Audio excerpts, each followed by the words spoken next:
Pak Elang ini semangatnya luar biasa sekali. Jadi sebagai wirausaha memang pengaruhnya begitu besar, terutama di perusahaan.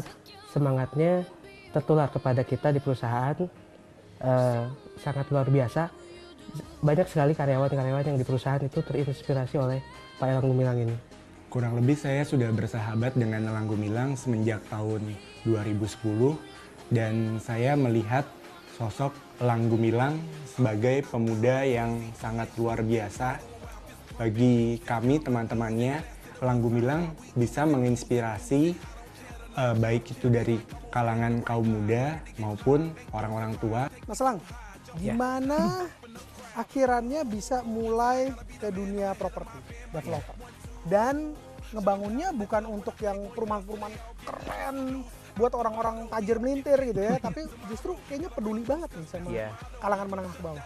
Jadi yang pertama sih saya pikir awalnya kecelakaan masuk ke properti itu karena awal mulanya saya dengan teman, tapi teman tidak ada modal dan akhirnya kita harus ngambil dana pinjaman. Ternyata kita meleset waktu itu karena tujuan dari pinjam uang itu untuk masuk ke institusi keuangan. Harusnya hari Kamis tuh cair dana sekian, ternyata yang punya jaminannya itu hari Selasa tuh meninggal dunia. Dan ternyata saya harus menanggung beban utang 150 juta waktu itu, dan setiap bulannya kredit itu 8,7 juta. Dan ini masih mahasiswa waktu itu kan? Masih belasan tahun malah. Masih mahasiswa belasan tahun pula, tapi bagi saya itu semua adalah harga yang harus dibayar untuk kita sukses. Dan akhirnya saya nggak punya modal besar untuk properti, dan alhamdulillahnya, beruntungnya saya mulai belajar jadi sales perumahan, jadi kontraktor. Modal awal hanya 340 juta. Dan ternyata alhamdulillah dalam waktu 1,5 tahun proyek ini nilainya besar lah. Proyek yang pertama saya itu ya belasan M? Ya belasan miliar. Tapi untungannya juga MM-an dong? Ya, tapi kita beli-beli lagi yang lain, beli lahan dan semacam. Tapi alhamdulillah ternyata dari situlah saya mau kecanduan properti. Jadi sampai akhirnya ada 17 lokasi lah kurang lebih sekarang itu. Cuman kenapa kalau ditanya segmen yang menengah ke bawah? Pertama memang ya di Indonesia itu masih ada 70 juta rakyat yang belum punya rumah. 70 juta rakyat yang belum punya rumah. Atau tepatnya 8,3 juta keluarga lah kurang lebih yang belum punya rumah. Dan saya pikir, dan setiap tahunnya pertumbuhan rumah itu 800.000 per tahunnya.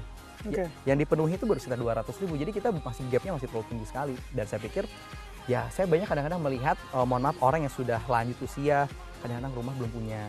Atau kadang-kadang perjalanan, saya suka hobi kan kadang-kadang pulang malam atau apa ngelihat yang tadi saya katakan, orang rumahnya di mana, di gerobak itu sendiri rumahnya. Dan saya pikir kita untuk bangun bangsa kita, nasionalisme kita harus membangun bangsa kita itu dari desa atau dari daerah kita. Dan saya pikir disitulah kita salah satunya bagaimana membuat suatu daerah kita pemukimannya bagus. Jadi kita bukan hanya sebatas bangun perumahan, tapi community development. Jadi memang alhamdulillahnya di setiap perumahan saya, tadinya kita punya idealisme, kita punya klinik sendiri di setiap perumahan, microfinance sendiri, termasuk pelatihan entrepreneurship, sehingga kita bisa mengembangkan petani-petani supaya bukan hanya petani yang sifatnya gurem, tapi petani yang bisa jadi berdasi juga. Dan itu keperluannya. Sehingga rumah saya itu alhamdulillah rata-rata DP-nya itu hanya 1.500.000. DP-nya 1,5 juta. Dan cicilan rata-rata 500 ribuan, flat selama 15 tahun. Cicilannya cuma 500 ribuan selama 15 tahun. Udah bisa dapat rumah tuh ya? Ya, itu dengan kualitas tipe 36, 2 kamar, 1 dapur, dan juga ya atap rangka baja, kusen beton, seperti itulah. Keprihatinan terhadap kehidupan masyarakat menengah ke bawah yang belum memiliki rumah, Elang Gumilang yang saat itu masih berstatus mahasiswa mulai terjun dalam bisnis properti. Dalam perhitungannya, di Indonesia sendiri ada sekitar 70 juta orang yang belum memiliki rumah. Dan hal itu bukan perkara mudah untuk didapat karena membutuhkan biaya yang besar untuk mendapatkannya.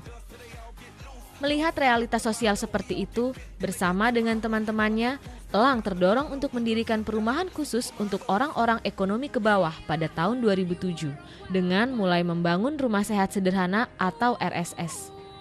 Baginya, bermanfaat bagi masyarakat sekitar juga menjadi hal untuk menuju kemuliaan dunia dan akhirat. Tak heran jika sosok yang bersahaja ini juga peduli terhadap sekolah serta kalangan yang membutuhkan. Salah satu requirement-nya adalah gaji nggak boleh lebih dari gaji maksimum, tidak boleh lebih dari 3,5 juta. Dari 3, karena memang segmennya harus menengah ke bawah di sini. Seleksinya memang ketat. Nah, community development peduli banget ya untuk kalangan menengah ke bawah. Selain itu juga saya dengar Mas Elang juga ngelakuin banyak hal nih. Iya, betul. Karena menurut saya, yang membuat kita hebat itu bukan dikarenakan adanya orang-orang hebat, besar, berpengaruh, strategis sekeliling kita. Bisa jadi membuat kita menang, kita besar, itu karena orang-orang kecil sekeliling kita. Orang mereka yang mendoakan kita secara tulus, tetangga-tetangga kita yang kita beri bantuan, anak-anak yatim, orang-orang miskin. Bagi saya bisnis itu bukanlah masalah strategis pengaruh, tapi bagi saya adalah doa. Doa itu paling nomor satu. Dan mereka pastinya mau mendoakan seorang Elang supaya bisnisnya lebih hebat lagi, lebih bagus lagi ya karena Mas Elang sendiri udah ngebantu Ya, mereka. memang salah satunya Iya kan? yang tadi Mas, alhamdulillah kita selain main perumahan, kita bangun juga sekolah kejar paket A, B, C gratis. Untuk Apaan masuk. tuh?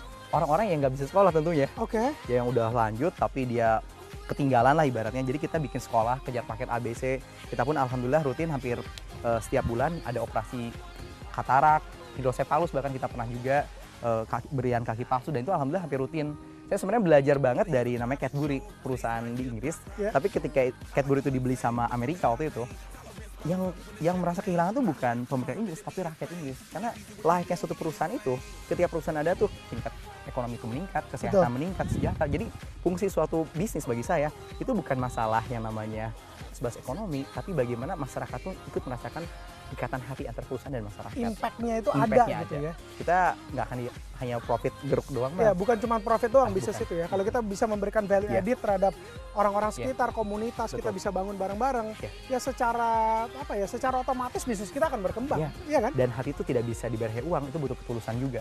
Ain't no doubt about it, girl. You're everything I need. Said you're everything I need.